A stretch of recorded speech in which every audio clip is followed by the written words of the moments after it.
Hello there and welcome to Community Life. Here we talk with the community experts about their life journeys and how they came into the community world. Today we have a conversation with Kourosh Ghaffari, if I'm correct, a super helpful and open Waves guy and the founder of the Waves tool that saves your Slack community's conversations forever. So, hello Kourosh. Hey, Yuri. Thank you for inviting me. I really appreciate it. To be like in the same lineup as your season one guest is such an honor, and also to be your friend is an honor. Yeah, it feels like I tell you every time I tell you this, it feels like we know each other forever, even though we know each other like for a couple months. But let's talk about your profile picture on Slack and Twitter. Did your cat force you to make it? No, and I also didn't force my cat, and my cat is like my Pokemon. Um, I'm a dog person.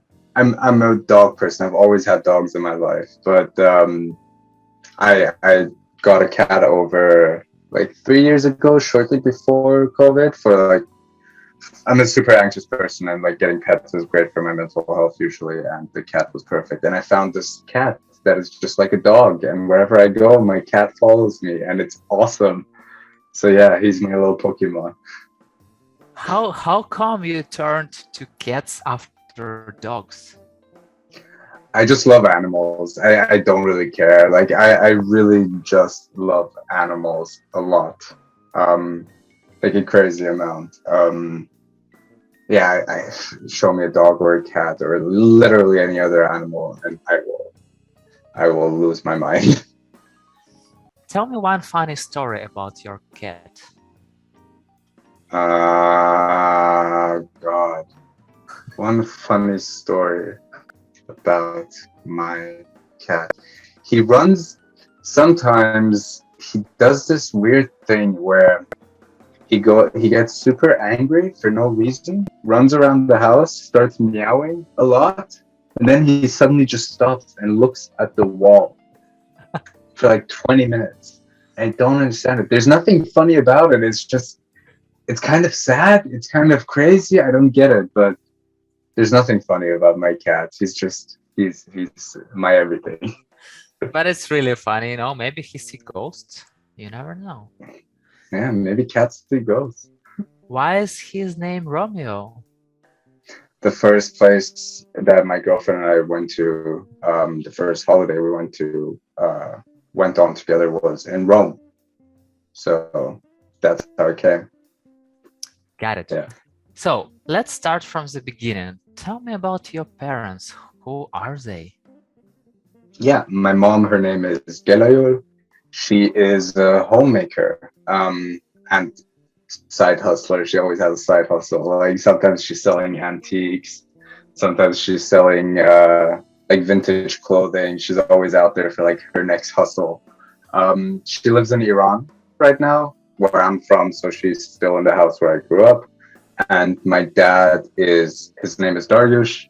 He is it's the simplest way to explain it is like he's just a business person, right? He lives in Germany. My parents are separated. Um, but yeah, they're both living their own lives, having fun. It was really cool to see them reinvent themselves. So they kind of got separated once I turned, I think, 17 or 18. So like my mom wanted me out of the house so they can separate, right? And it's been really cool to see them reinvent themselves. And, like find new joy in life and like make new friends, travel around, just be happy. So yeah, that's them. How did you feel about them being separated? I literally didn't care that much. I mean, like I wasn't. I think I learned that I think a lot of kids don't realize that their parents are people too.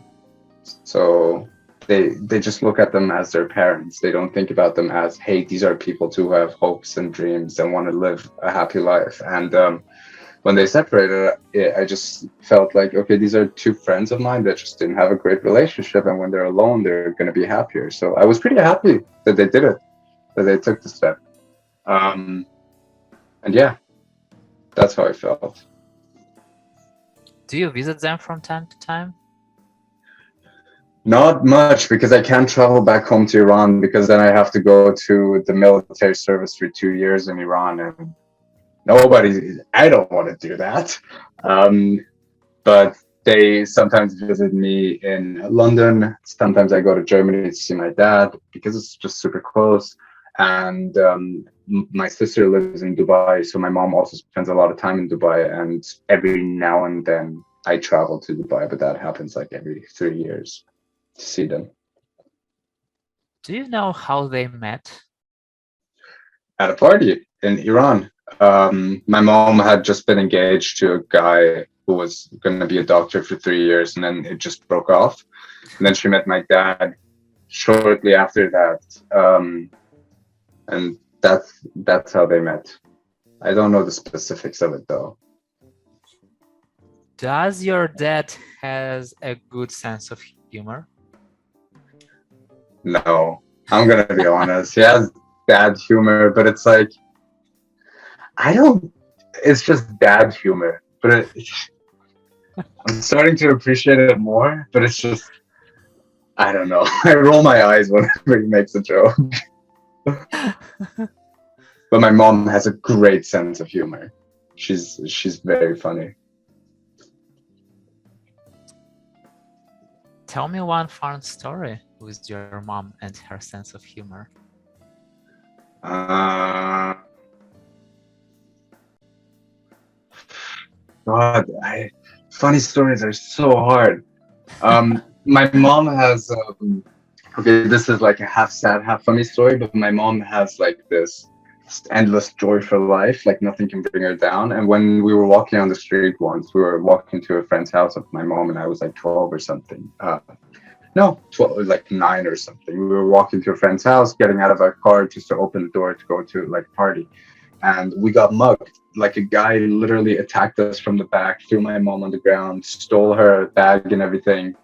And it was so traumatic. I literally couldn't go on the street for a year and a half or 2 years. But then after they stole my mom's bag, she just got up, like she dusted herself off. She's like, "Let's go party," and then she just went to party and she had a great time. Like she didn't really care. She was just like, "It happened. Like it happened once. Who cares now?" It's not like a sense of humor, but it's like always happy, always joyful, always looking at the good side. Yeah. Do you have this part in you? Yeah, yeah, yeah. I think I do. Like it's really hard to make me angry. I'm usually happy. I wake up with a smile. Like I start the day singing. Don't ask me to sing anything. I won't. This is literally this is a place where I will say, Okay, oh, it will be another as the next question. So no, no, I will not sing. But yeah, I am always very happy.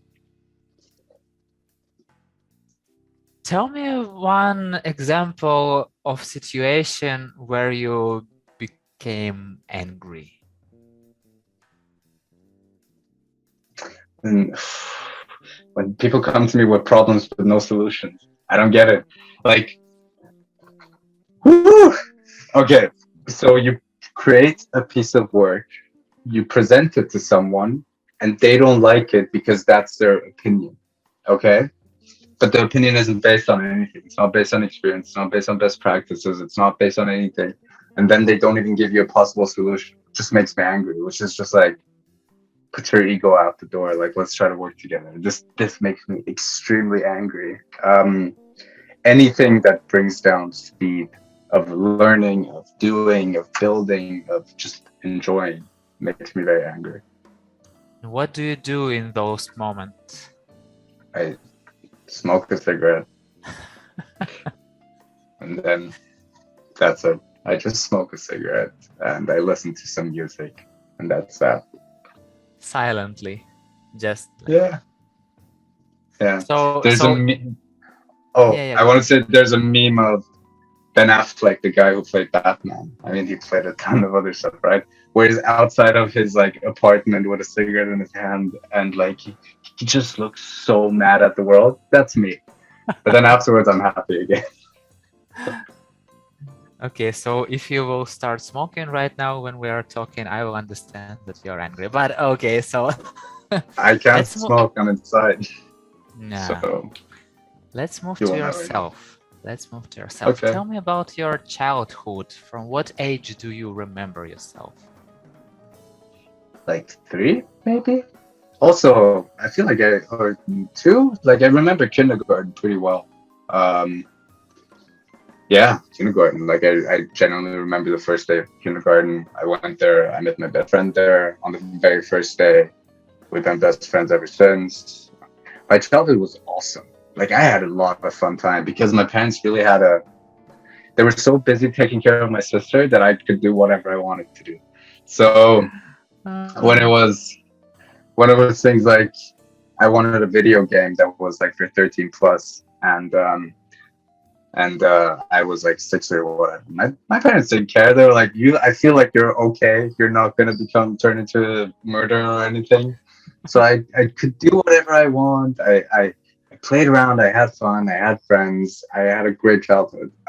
Because my parents really never put too much pressure on me, but also because I always delivered. Like I knew that I had to earn the trust. So I was never like a crazy kid. how But did yeah, you earn their trust? I literally did what kids are supposed to do, right? I guess never anything to make them worry. When I would go out and I would come home late, they would know that I would come home late. I'd give them a real reason. They know where I was. When we had exams, I'd always get good grades, so they didn't have to worry about making me study. At school, when I got into conflicts with teachers or whatever, I always handled them myself. I always ate well, so I never got too much into junk food because I loved fruit, so I was always healthy. I genuinely didn't. I can't think of a single time any of my parents ever yelled at me because, like, we never got into an argument. Like, we never got into a fight. Everything was always super okay. Um, but we get into a lot of fights nowadays about like very stupid things. So For yeah. example, Technically, I can go back to Iran if I fill out some papers. Then I can go back home and visit Iran, right? But I'm just not going to do it because in London there's the Iranian embassy. Their website is like it was made in 1995, and people from third world countries will be able to relate to this. It doesn't work like, hey, I'm going to take my papers to the embassy. They're going to check it, and then they're going to say yes or no. No, it's like they tell you information of what to bring. You go to the embassy, you bring it to them. They tell you that's the wrong information. So you go back home, you come back again. Once you're there, again, it's the wrong information, or something's not filled out, or someone's not having a great day. So you go back home. No, I'm not doing it.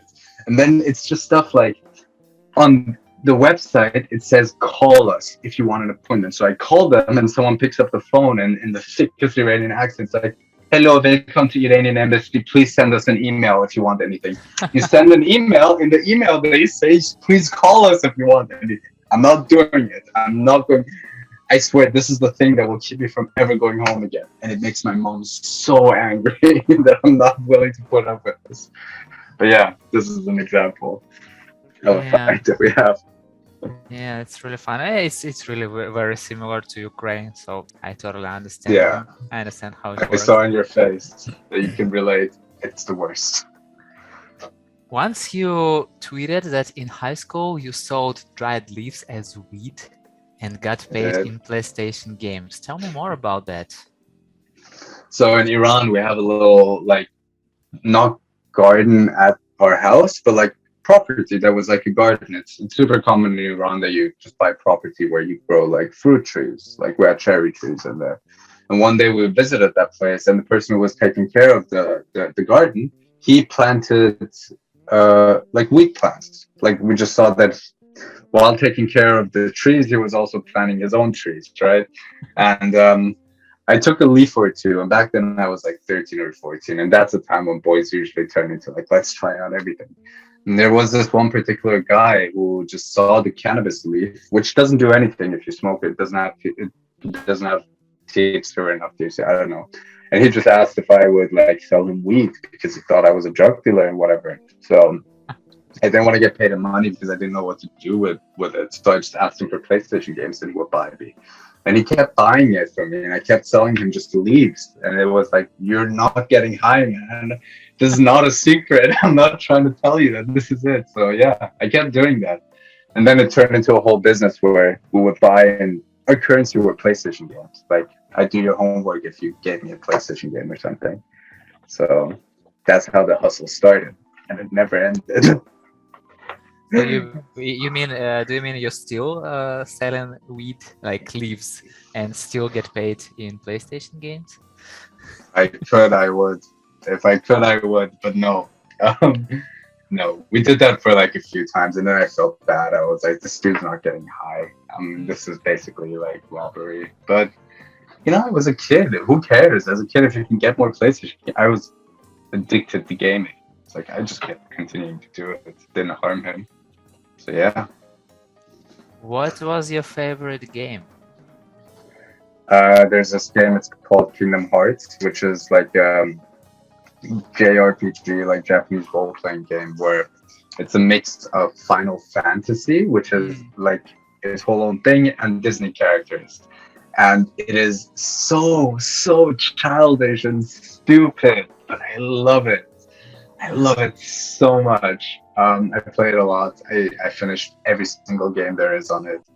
And yeah, that is my favorite game, Kingdom Hearts. Do you still playing? Hell yeah, I do. My girlfriend at home, whenever she leaves and travels, she travels a lot, like to her family and with her friends. The second she closes the door, I'm on that PlayStation and I won't leave. Oh, do you buy her tickets sometimes just to play games? I literally did that. I bought her a ticket once to go back home and also a ticket to Paris. One year, my birthday present to her, where like as part of my birthday present, was a ticket for only her to go to Paris for 4 days to see her best friend. She loved it. I loved it. It was such a win-win. Yeah, Amazing. yeah. Have you tried weed? Yes, of course. How did it feel? I don't drink and I don't smoke weed because it gets me really paranoid. Again, like I'm a super anxious person and it helps some people calm down. With me, it just helps me think more. And the more I think, the less happy I am. So I don't think too much. And I also very much like to be in control. But yeah, all of my friends smoke it all the time. I think it's a cool drug. Like if you do drugs, do weed, like smoke weed. What are you thinking about? When I get paranoid, is this going to work out? Am I working hard enough? How are my parents doing? How are my friends doing? Should I check up on this person? Am I being productive enough? Like these kinds of things. And they get me very anxious. So I don't like to think about them. You know? Are you a perfectionist? No, not at all. Absolutely not. I over prepare for things. So, for example, right now my job is to redesign the entire app of the company that I'm working for. And this app is used by like 1 million people. And I'm the only person designing it, which is insane. Shouldn't be happening, right? So the thing that's going to happen is that I'm going to look at competitors and designs for like a month and a half, probably finish the entire design like the week before. But no, I'm not a perfectionist. I work in iterations. I get something out there that is good enough. I speak to people. I get their feedback. I do it over and over and over again until something is good. Got it. Once you tweeted, Mount Rushmore plays a much smaller role in my life than I thought it would as a kid. Why did you care about Mount Rushmore as a kid? Because there's this other tweet that said like the Bermuda Triangle played a much smaller role in my life. Like as a kid, you watch these shows, like these American cartoons, and Mount Rushmore always comes up. Like every show has Mount Rushmore in it at some point. So I thought when I grow up, like Mount Rushmore is going to be important. Like you better remember it. But it's not. Why? Mount Rushmore plays such a The history behind Mount Rushmore is also crazy. The guy who apparently designed it was, I don't know, there's a problematic story behind it. I don't want to say anything like inaccurate. But I saw pictures of Mount Rushmore. It sucks. Like, it's so tiny. Why go there? I don't get it. It's like, What go is your see the Eiffel favorite? Tower. What is your favorite cartoon? Are we talking about kids cartoon or are we talking about like adult cartoon? Adult cartoon? I don't know. Up to you. Tell me. Uh, Ooh. Adult cartoon, I think it's Archer, which is like a story. It's like a story about the secret spy, and it's so problematic and so ridiculous and funny. But kid cartoon, I gotta go with the OG, the master, the classic SpongeBob. It's good. It's good. Also there was this other show called Recess, where it was just kids on the playground. Also very cool. And Blues Clues, so fire, so good. Did Yeah, you did you study hard? no, absolutely not. At school, I didn't. At high school, I didn't study hard at all. Literally nothing. And I'm kind of sad about it. I kind of regret it. Um, because I just wasn't as I was curious as a kid, but not very curious about the way I had to study at school because my German school in Iran that I went to, we had this particular system where we weren't able to split up classes because we were so small. Usually in the German system, you pick 7 courses that you can take and you just focus on them. We couldn't do that. So we had to do 13 different like subjects. And it was too much. It didn't give you any time to focus on anything. I was just so bored always and I couldn't study. I hated it. I didn't do it. Um, at university though, I studied hard. Not that hard, but like I spent at least harder than high school. What subject did you like the most in the high school and what less? Math. Love math. So nice. Like I like it because you're able to get a 100 on an exam. Like we had German literature. You know, when you write an essay to get 100, you have to be absolutely excellent. You have to like change something about the way we think about German literature. In math, if you want to get a 100, you just have to get everything right. I love math. So it's straight to the point. Exactly. And the logic is always very fun. The German school system has something where when you are in your final 2 years, there are 3 levels of questions. Level 1 is memory. So just like write down this formula for everything. Level 2 is applying the memory, use this formula to calculate something. Level 3 is kind of using connecting the dots, right? They would say that how do you calculate this specific thing? You've never learned the formula for this, so you have to think, yeah, but I learned this formula last year and we learned this formula a few months ago. If I combined them, maybe I could get to point 3. So you could never get anything above 70% or 60% if you weren't able to connect the dots. And I loved doing that. So I always got 0 on the memorization part and I always did well on like the connecting the dots part, which was awesome. So much fun in math. Is it where your love to coding from? I don't code. I barely ever code. I never code actually. Like my knowledge of coding is terrible. I can read code. I can understand it if it's in JavaScript and Python. Um, but I was better at it like 2 years ago. I never had that much love for code, but you're right.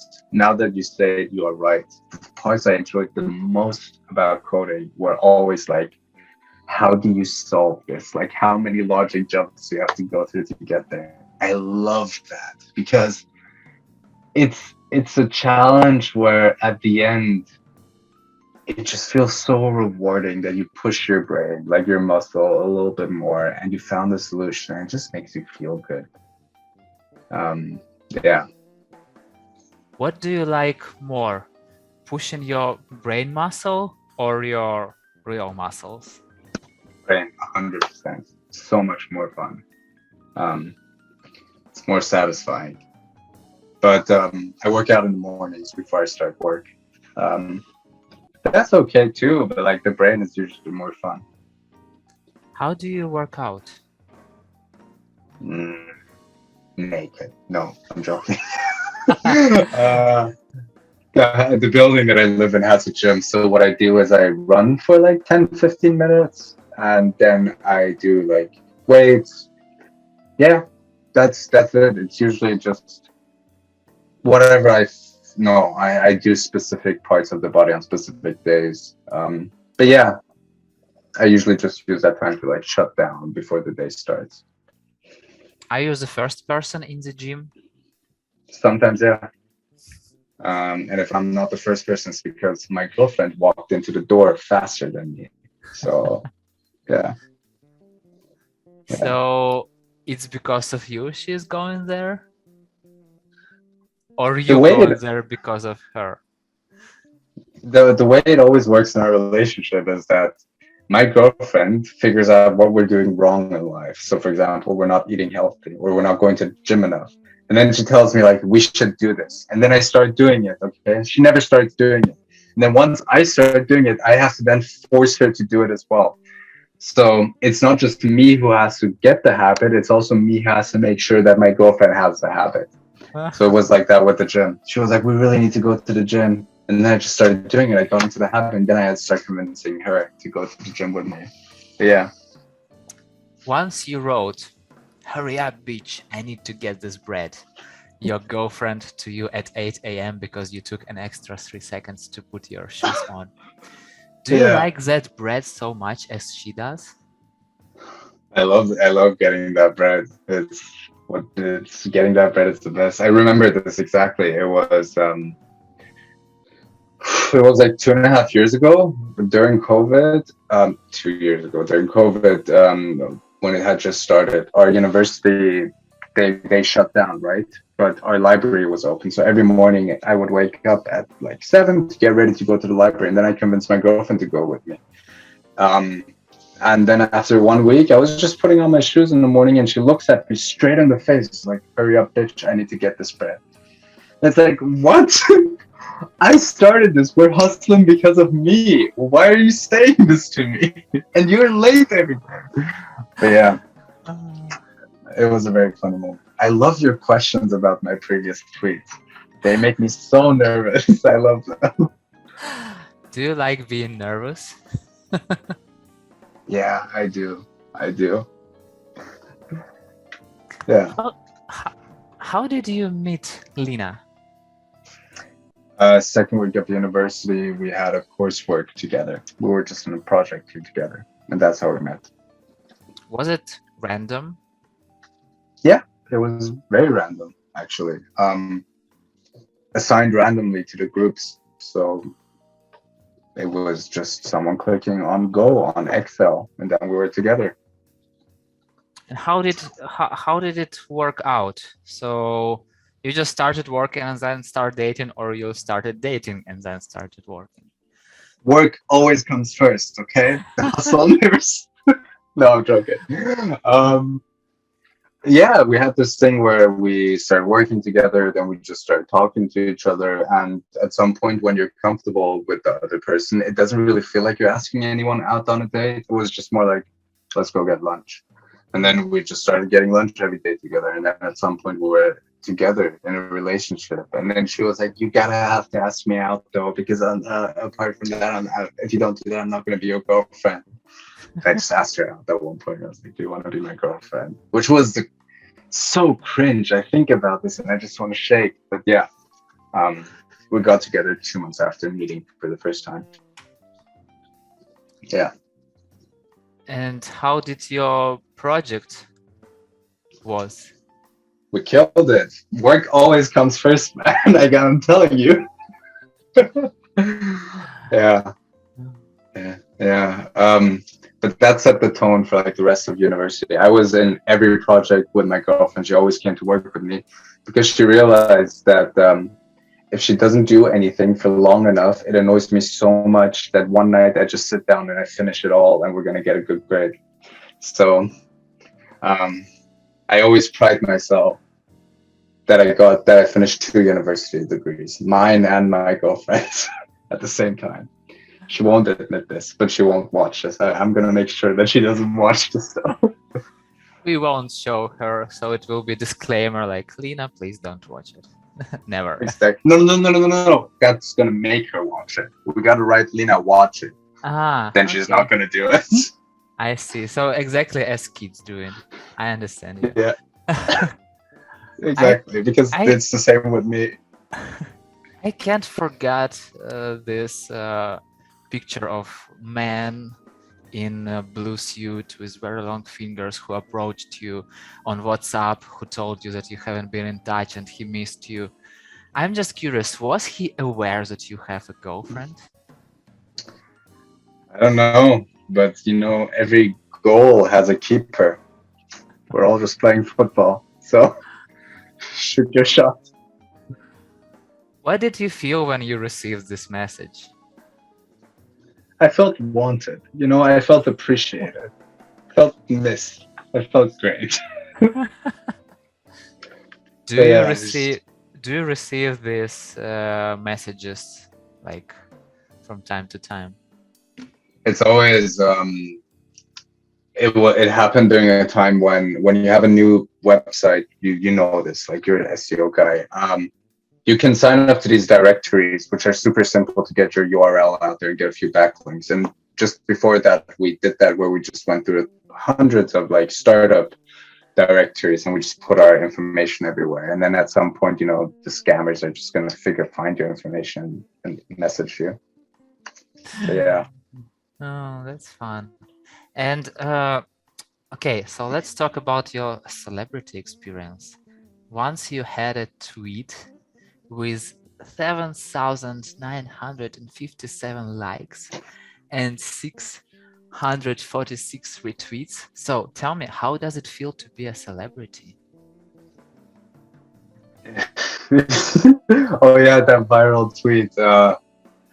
Yeah, it was crazy. It was such a weird experience because if you read the comments, the first thing that people jump to, even with a joke, it's always hate, right? People always try to hate. And when that happened and I saw these like hate comments, I made it my mission to either like completely shut down the hate and make people happy again, or make everyone my friend. So if you actually read the comments, there's people on there who are like, "Hey, you're an idiot," and I reply with, "Oh, I'm sorry for being an idiot if you were hurt, but I thought it was funny." And then they're like, "Yeah, it was funny. You're a nice guy," and then they follow you. So I just sat down and I wrote so many replies to comments where people were angry and people started fighting with each other, and I was just like, "Calm down, guys. It's all good." That was a weird experience. So easy how hate just starts on the internet. But yeah. Do you always feel that you have to answer all hate comments? I don't. This was the only time I got a hate comment, like hundreds of hate comments. Um, but I feel like if I answered them all the time and if I were actually famous, it would burn me out. But I always hated when there's like hatred and anger for no reason when we could just like be friends. So it didn't really hurt me at all when someone said you're an idiot, because I call myself an idiot all the time, every day. So I'm the best at it. It was just like it made me mad that someone's day just got a little bit worse because of this tweet. So I was like, okay, let's make your day better again. Let's become friends. So I just responded to them. So how many friends did you make from that post? Quite a lot. Like I got like 300 or 400 new followers. I would say that easily 75% of them were people who hated me, who like didn't like the tweet. And I was just like, it's all good. Like we can be friends. One love. So yeah. Why can't But we be friends? Why can't we be friends? Okay, exactly. just to continue this thread, every person I know who knows you tells that you are a very helpful and nice guy. So how do you build relationships with people? You just help them. Like that's it. Like just help people. I don't think there's too much of a secret about it. Like, help people for no reason. You don't need a reason to help someone. Make someone's life easier a little bit. It's not like I have to cut off my arm anytime. Like, for example, when you ask me for Zapier help, it's 2 minutes of my life that's gonna make your life easier. Just do that. And don't expect anything in return. People can smell it. There's people that you meet throughout your life, who always do this networking stuff, or always like, let me introduce you to this person, let me help you out in this person, but you can smell that they do it for a reason. So don't be that person. Yeah, Yeah. I can totally relate to what you're talking about, because when you given out to people and don't expect nothing in return, it works so amazing. Because like, yeah, it's like a few minutes, and why don't help others? It's like easy. And what if it takes like 2 hours of your time? How do you feel about that? You got to know when to say no. So for example, when a help request, for example, if you ask me, can you build this in Zapier and help me out with this, for example, and I know that in my head this is going to take more than 2 hours, it's just like, oh, this is a super complicated thing, I can't help you with this, but this is where to go to help yourself. I never say no. I always say, I'm sorry I can't do this, but you should look at this article or Google these specific words. Or let's build it together. Like, get started on it. If it doesn't work, just let me know and I'll try to eliminate the roadblocks. So that's the caveat, which is helping people without asking for anything in return. It doesn't work if you burn yourself out and you don't know where to draw the lines. You know? About burning out, have you ever had one? No, but I'm getting dangerously close to it. Like, wake up at 6 a.m., start work, stop work probably like 8, 9, whatever, minimum 11 hours a day. You do the work. Then you go home, you continue thinking about work. On the weekends, I also work full time. Some point it's going to happen. I really got to be careful. So, yeah, yeah. And how do you rest? I literally don't anymore. Ever since I started my full time job. Before that, I would work on waves full time, so every day, and then one day on the weekend and maybe a half day on Sunday. Nowadays, it's I work full time during the week after my full time job. Like right now, I do stuff for waves. On Saturday, I wake up in the morning, I start work full time. On Sunday, I do the same. I literally stop resting, and I need to figure out a solution. And do you, in general, like resting? I like I like a very specific kind of resting. I like when I rest, I don't want to have to think about anything. So, for example, when I rest, I don't want to go for a walk with a friend and talk to them or like think about anything. When I rest, I want to give my brain like an absolute kill, like stop thinking. So, which means I don't I don't cook food, I order it. I don't think about my health. I just sit on the couch and I do whatever I want. I only watch stupid TV, no movies that require me to do any thinking. It's just stupid shows. That's the only way I can really, really rest. Everything else to me then makes it feel like work. You know, I haven't been on a proper vacation with my girlfriend for 2 years because I've been just working. And we're going to Portugal next week. And in my head, it just sounds like work. I know I'm not going to come back from that vacation like rested. I'm going to come back tired. Uh, So yeah, yeah. do you And follow rules? yeah, I can't think of the last time I didn't follow a rule. I don't know. In what sense do you mean? I don't follow rules that I think are stupid, but yeah, I do follow rules. Like, I'm not gonna wait for the light to turn green at 2 a.m. on the street when no one's there. Like, I'm not doing that. I'm just walking. I'm crossing the street. In general, I'm crossing the street. Like, come on. If there's no car, I'm crossing the street. And if I think a rule doesn't make sense, and I follow it. I have a big problem with authority, which is also something I need to work on, which is I will do everything until someone tells me that I have to do something. I will not do it. I will. I hate it. So yeah, yeah. But it seems like you don't follow rules if you say that. Not Because crazy. I'm gonna because do it. Huh? okay, what are your relationships with food? I have a great relationship with food. I, in the way that making food and eating food is so holy to me. It is. Imagine this. So during the whole day I work, right? Only work on my mind. Food is a time when I can go to the kitchen. I put my iPad next to like on my kitchen like table and I start preparing the food. I watch shows. I take my time. I really take my time, even for the simplest dishes. During eating, I don't like to talk to anyone. I just like to watch my show, eat, enjoy, have fun. So, for example, I will never go to dinner with someone where that I don't like or that I don't love, in the sense that eating dinner this time is so holy to me that if we're just okay friends, I will not waste my time going to dinner with you. That's my relationship with food. And I love fruit. I always eat fruit and I have so much fruit at home. What is your favorite fruit? Watermelon, then pomegranate, and then number three is a mix of two fruit, which is, listen, this is a secret, okay? You cut a green apple and a cucumber, you stack them on each other and eat them both at the same time.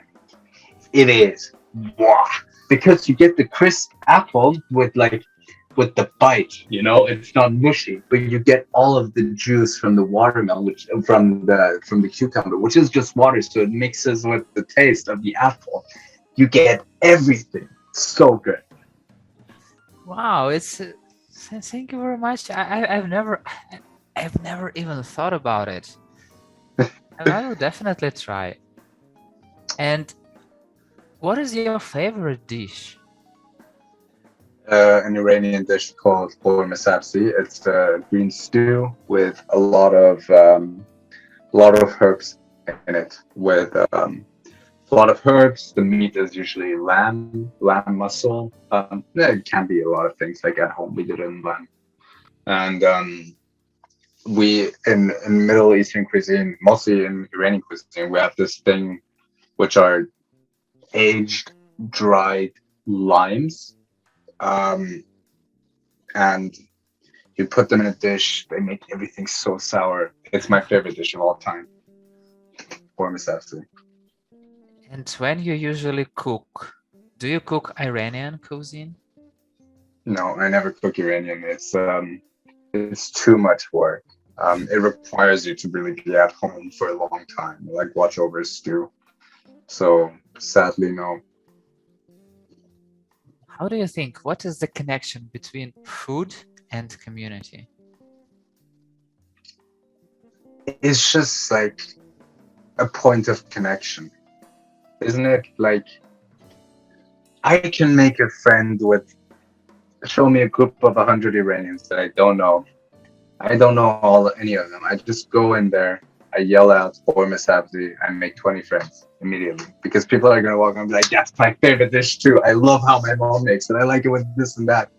It's just like points of connection, I think, and sharing a meal together is such an intimate thing, right? So yeah, I feel like that's the connection with community and food. And I'm not sure I understand. oops, Siri. You have to walk, yes? Yeah, it was just Siri that caught my voice. But yeah, I think just food is great. Community is great. Life is great. Everything is great. God Yeah, damn it. everything is. It's true. But yeah. Once you wrote, my biggest accomplishment in life is breaking my left wrist 3 times and convincing my teachers that I am left-handed 3 times. My classmates had to write my essays for me for months. Is it the best example of how you usually delegate stuff? No, it's a terrible example of how I delegate something. It was just like the first time I broke my left hand, my teacher walked up to me. They were like, "Oh, you're left-handed. You can't do your essays anymore, right?" And in my head, I did like a calculation in my head. It's like, I'm not left-handed at all. I can continue writing my own essays, but she thinks I'm left-handed, so I don't have to write my own essays. So I was like, "Oh, I'm sorry, yeah." And then in my school, like I was in the second grade, we didn't write anything crazy. So she just told my best friend, write his things for him, like let him dictate it out to you. And then I broke my hand again the next year. And again, it was the left one. And I convinced another teacher it was the left hand. It was just like, it was just so much fun because my friends would get so annoyed, but they also wouldn't snitch. You know, you don't go to the teacher and like, no, he's actually right-handed. Like, no, yeah, it is such a great accomplishment. Honestly, I'm proud. But yeah, Had had teachers ever found out that you are right-handed? no, that's it. And by the time they found out, it was too late. It was too late. What are you gonna do? You know? So yeah, yeah. It's fun. Uh, how do you feel about delegating stuff? I think pretty good actually. Like we had during the like life of waves while I was at university, we had a lot of like people just working with us. You know, like other students who wanted to do like entrepreneurial stuff, so they worked with us. And I have this thing where I always blame everything on myself. Where it might sound bad, but I think it is a great thing. So, for example, when I ask someone to perform a task and they don't like it or they're bad at it, in my head it's never like, oh, this person is just a bad person. In my head, it's always like, it's me. Like I have to do something. Like if the person working for me isn't motivated, doesn't mean that they're a lazy person. It means that I need to motivate them. I need to do something to make them just like be happy like I am, right? Um, and this helped me like build a lot of empathy with people. So when I delegate tasks, it's never just like the task that I give to people. I have a reason for giving that specific person that specific task. On top of just giving them the task, I make it very clear that my goals are so obvious that you don't have to spend a second even thinking about what I want. And number three is I make sure that their goals also work with this. So for example, if we had a lot of young people working with us, like university students like myself, who at some point wanted to go ahead and become marketers or developers and whatever. And even with boring tasks that I gave them, I always made sure to explain that this is a skill. Like this is going to help you. This is going to help you be a better marketer because of this and that. And that's how everyone became motivated. And I honestly think I'm good at delegating tasks and motivating people because everyone who's worked with me on Waste is doing something awesome now. Have you ever thought about becoming a motivational coach? No, not at all. Hate it. Absolutely not. Like, I absolutely hate it. Whenever I see a motivational quote somewhere, I want to cringe. Motivational speakers, I just can't. Like, they walk up on the stage and they get paid for saying I should be happier. And like, oh, if you do this, you can do that. And like, this is how you can make billions. It's like, why are you on the stage? Go and make those billions. Damn. Hate it. You know, how do you make $1 million? Just collect 1,000 people and ask them to pay $1,000. It's simple. Yeah, so Exactly. Or just be born rich. It's not that hard.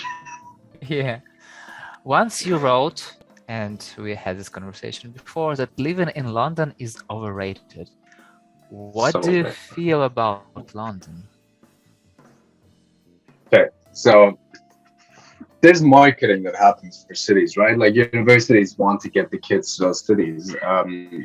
And that marketing happened on me, of course. Like I was a student and I had the means. I was privileged enough to be able to come to a place like London. So what they do is they hype up this city so much. They say there's so many opportunities here. There's all of the amazing companies are here. Look, our city has so much history. The only picture they show you is of the nicest street, right? They don't show you all the other parts that are completely messed up. They don't tell you that taxes are high. They don't tell you that, yeah, there's tons of opportunities, but there's 10 times more competition for those opportunities. They don't tell you that we have the highest living expenses and the lowest wages. London is overrated. So overrated. Yeah. Yeah.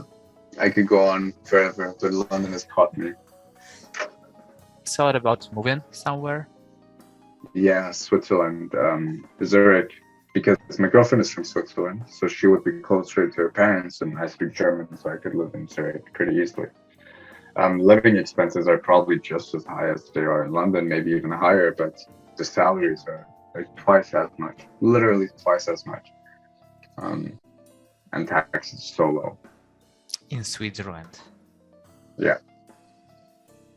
It's interesting. And have you tried living in Switzerland so far? Oh, I haven't. Well, now I can't go because now I have a job. But I know that I won't live in London forever, I think. Once you wrote, the worst thing about a productive day is that you realize how much work is needed to get very little done. Does the huge amount of work demotivate you? No, never. Like, no, it never does. Honestly, I wake. The reason why I'm happy is because every morning I could wake up and be excited about my work. And a huge list, a huge to-do list never makes me sad, honestly. I'm lucky that I like what I do. I'm lucky that I got into a rhythm of doing what I do, and like crazy 12-hour days just started feeling normal now. But I love it. I'm so privileged. I'm so lucky. But yeah. How do you prioritize tasks? I use a framework. It's called like LNO. So L tasks are tasks where 1 hour of your time is going to give you 10 hours value. N task is 1 hour of time is going to give you 1 hour of value, and an O task 1 hour of time less than 1 hour of value. So that's how I divide it. So I always make sure that I know which tasks are really worth it for me to spend a lot of time on, and which tasks is it okay to not be perfect. Imagine, it's so simple. Imagine you have a meeting with your coworkers, same level as you. You're not talking about anything special. You shouldn't spend like an hour on the meeting notes. But if you have a presentation and a meeting with the CEO and everyone who's important in the company, maybe you should spend an hour on the meeting notes. So that's how I make sure that I spend most of my time on the tasks that really deserve a lot of like thought. Do you like surfing? I never surfed, ever. Why did you name the tool you are building Waves? The first version of Waves, we made a sale to a company before the product was ready, and they asked us who they should send the money to, or who they should sign it under, or whatever. Like, who should they say our name is? And we didn't have a name, so we were just like Waves, and then it happened. That's it. How did you decide to build Waves? I was building a community. So the Waves that we have right now is completely different from the original Waves when we started. I had a community, and in that community, I just did some data analysis. I spoke to members, and I realized that we need a new community initiative, which was dividing our whole community, splitting it up into smaller groups of like 10 people. And once we killed our large community and turned into many small communities, our growth, it exploded. It really exploded. We were so many. And we just turned that into a product of matching people into groups of like 10 people. and that was the startup waves. And when we wanted to build that product, we pivoted in January. So like current waves isn't very old. We pivoted in January because we just didn't want to build that old product anymore. It was so much work. I literally looked at the amount of things we needed to do, and I was like, nah, I'm not doing this. Yeah. What is your favorite Actimel flower? Flavor, not flower. God damn it. How do you know? Oh, you really read my tweets. All right. Yeah. Favorite Actimel. Strawberry. Gotta stick to strawberry. So good. So good. You know, I also don't understand why they are so small size. I don't know. It's strange, but it feels like never enough. Exactly. I give them all my money. Literally all my money. What Not are even your like that. relationships? What are your relationships with K-pop? A lot of respect. I watch those videos. Everyone is so in sync, and everyone just looks so good. Everyone looks great. Like the boys are beautiful, the girls are beautiful. Everyone's beautiful. I don't get it. But yeah, that's my relationship with K-pop. My girlfriend and I, we really love to go to like Korean stores because they sell very exciting stuff, right? We like to get mochis and whatever, and they always have a big screen where they play K-pop songs. So I walk into the store and I want to buy stuff, then I just look at the screen like that for like hours, like uh, K-pop, nice. So yeah, so good.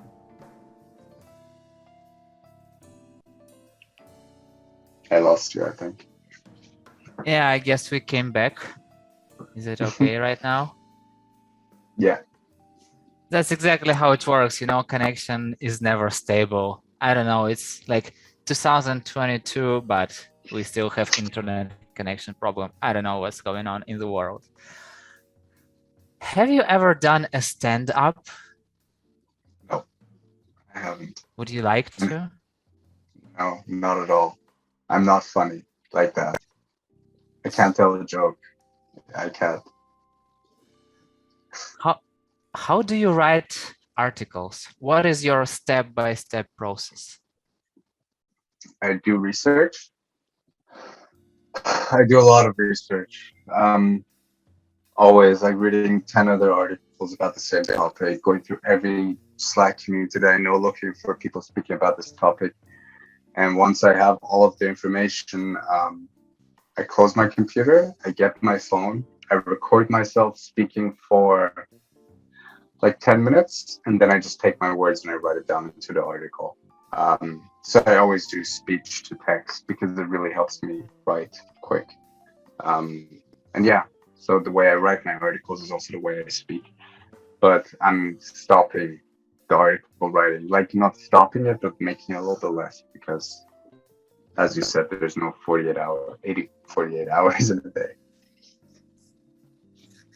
Yeah, I can totally feel you because I do articles once a week Oh, and it's become really hard. So yeah. yeah, I totally understand what you're talking about. Oh, so And difficult. once you wrote that opening a friend's newsletter, so they never catch you in the least engaged reader section. Do you read every newsletter of your friends? I read basically no newsletters of my friends. There's very few ones that I read. So, for example, I always read the Rosie newsletters. I read a bunch of newsletters, but when you're in the startup scene and you're like a young founder, everyone has a newsletter. Everyone and their mom has a newsletter. I signed up to so many newsletters, and I know that they're not huge. So if I unsubscribe, I know they will see my name in the unsubscribe. So I just open it and then I can move on. So yeah, yeah. Do you use filters in mail? No, not at all. I never took the time to set up filters for my email, so I get everything in the same place. So it can automate your reading time. It could, but it's like, I don't know. There's some things that I will never learn, and email is one of those things. You know, Kourosh, I wish to have the sky as the limit to our conversation, but time is the limit. So let's jump to the rapid fire questions. Are you ready? Oh shit. Yeah, let's go. Cleaning while cooking or later?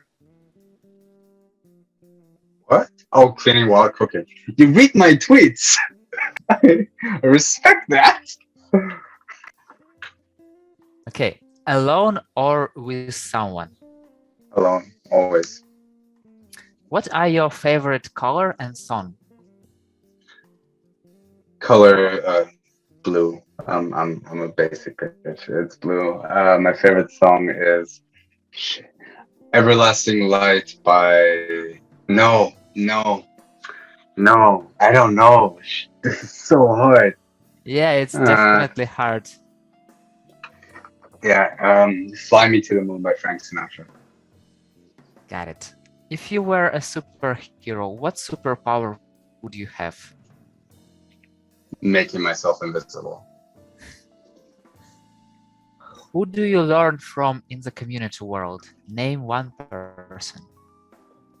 Yuri. You cheated. Okay. Name two people whose community life journey you are happy to hear about. Who I basically have to talk to. It would be cool if someone asked you all of these questions. I feel. Speak to Michael Hall. I think Michael Hall, who's building Savannah HQ, is awesome. Definitely him. And yeah, then I just really want to hear Michael Hall and Matt, the founder of Envision. So yeah. Got it. Is there one question I definitely should have asked you but didn't? You asked me so many. This was so much fun. I don't know how you do it, but every time I speak to you and I'm on a Zoom call with you, I'm happy. I'm not someone who likes to talk. I hate meetings or anything, but with you, I'm always happy. A question you should have asked me. Something that annoys me about community, maybe, or something that just makes me not. You asked me what makes me angry. I don't know, man. Like, I don't know. Ask me about the food I dislike the most. So what food do you dislike the most? Courgette. I don't know what you call them, but courgette. It's you know the green aubergines, the green counterpart to aubergine. I forgot. Zucchini. Zucchini. I hate zucchini. Got it. I see. I promise I will never bring you a zucchini. So yeah, that's You it. better not. So Kourosh, thank you very much for this conversation.